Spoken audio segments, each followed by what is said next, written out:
Hi mga kasimple! Welcome to my channel. For today's vlog, heto po, magluluto po tayo ng adobong puti.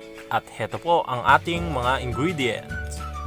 Mantika, bawang, patis, dahon ng laurel, asukal, ginisa mix, pamintang durog at buo, tubig, suka, at manok.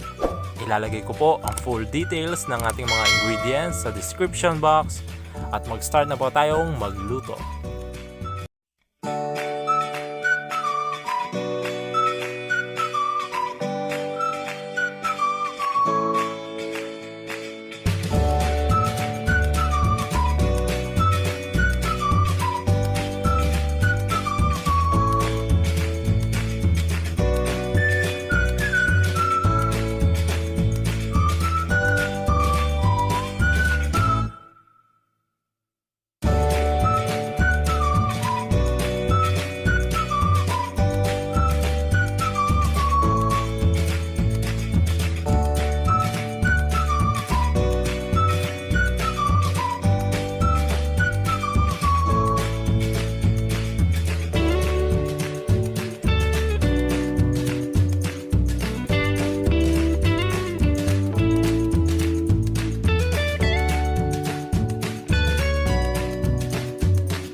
Ito po mga kasimple ang ating adobong puti.